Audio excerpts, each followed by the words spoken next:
Nicole Malliotakis is a Republican state assemblywoman in New York, now running for Congress. Nicole, good to see you. This news came out. A lot of heads kind of turned about it. What did you think? The mayor furloughing himself and some 400 employees unpaid for a week. This could go on for the coming months here. Is this the only move, and will this make up a part of that deficit that the city is seeing? Well, first of all, I think that a lot of New Yorkers think that he's been on a paid furlough and hasn't shown up to work for the last 4 years. But what I will say is that we're talking about $1 million savings, which is really nothing when you look at what New York City is facing. This is a mayor who has increased spending 35% since taking office, and he has squandered money on programs like Thrive NYC, on his Renewal Schools program. We're talking about billions of dollars that have been wasted, and there's been no accountability. And one of the reasons I'm running for Congress right now is to make sure that there's some federal accountability of the funds that the federal government gives to New York City. And I think the furlough is actually, a joke when you look at really what's been happening here. We're talking about billions of dollars of wasted, and now he's talking about furloughing for $1 million savings. But does that bother you? And on top of that, the mayoral employees, they're going to be without pay. They're going to be without job. Is this because of de Blasio's actions? Is that why they're having to furlough? Absolutely it is. The mayor has mismanaged this city. Any way you look at it. He has just added bureaucracy at the top levels of agencies like the Department of Education. The money is not getting to the classroom. You see his wife having billions of dollars. She's an unelected official appointed by him that has had billions in budgeting and no one knows where the money is gone. And so there are serious questions here. We really need the federal government to be looking at where the mayor has spent the money, and also look at the economic situation. This mayor's doing nothing to help reopen our economy wisely and safely, and I think that's really one of the biggest issues we face right now as a city. Let me ask you this.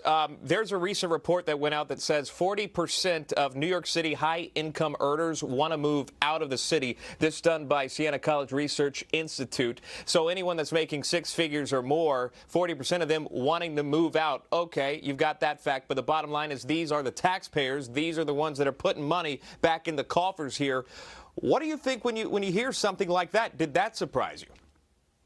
Look, we've been warning about this for quite some time. When I ran against the mayor in 2017, I warned about this, that his policies were going to drive people out. And it's not just the high-income earners. It's the middle-class families as well who cannot afford this city. But it's also about public safety. People do not feel safe in New York City anymore. We have seen shootings, burglaries, and other crimes increasing dramatically. And so the quality of life has deteriorated, and a lot of families are making the calculation that it's just not worth it to stay here, and we have to reverse this. And the only way we're going to do that is if we elect people who are going to push back against the radical left policies. New York City has gone so far to the left that we're seeing major shifts, whether it's the defunding the police movement, releasing people without bail, his attempt to close Rikers Island and put criminals back onto the streets. All of it has culminated into what we're seeing today. Yeah, I know. It's supporting Black Lives Matter. Obviously, the protests that turned violent, the looting that we've seen, the spike in crime.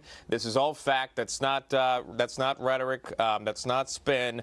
Let's get to your campaign. There is a tweet, I believe, back in February, where President Trump sent out a tweet about you, and he says this: Nicole Malliotakis is running for Congress in New York. I know her well. We need her to defeat Max Rose, who voted for impeachment. She has my total endorsement, end quote. On top of that, news here, you just received a major endorsement from America's mayor, Rudy Giuliani. Those things coupled, where do you stand today with your campaign? How do you feel? Is this a strong endorsement by Rudy Giuliani?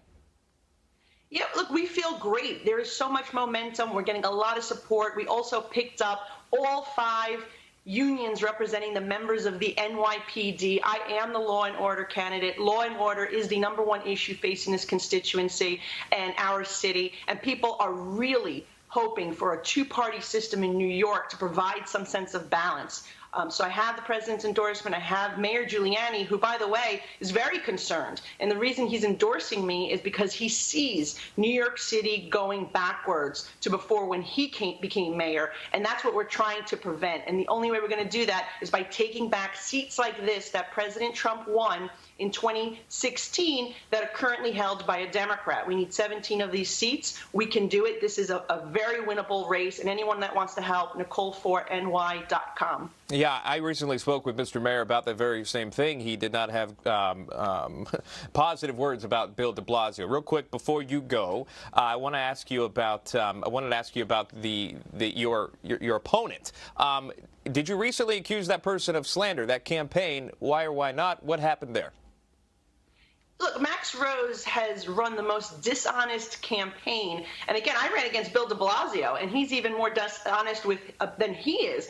And quite frankly, everything from property taxes to my position, I'm against sanctuary cities. I've been pushing this mayor and holding him accountable more than anyone else on property taxes. He has lied about my record repeatedly, even politicizing the COVID pandemic, which is completely outrageous. And so, look, I'm comfortable knowing that the people in this district know who I am. They know the work that I've done. They know that I've led them after Hurricane Sandy. I helped rebuild this community. We're going to do it again now, post-COVID. But it's a shame that Nancy Pelosi and Max Rose will say or do anything to keep this seat. And I understand why Nancy Pelosi wants him there. 97% of the time, he votes alongside her. He's a rubber stamp.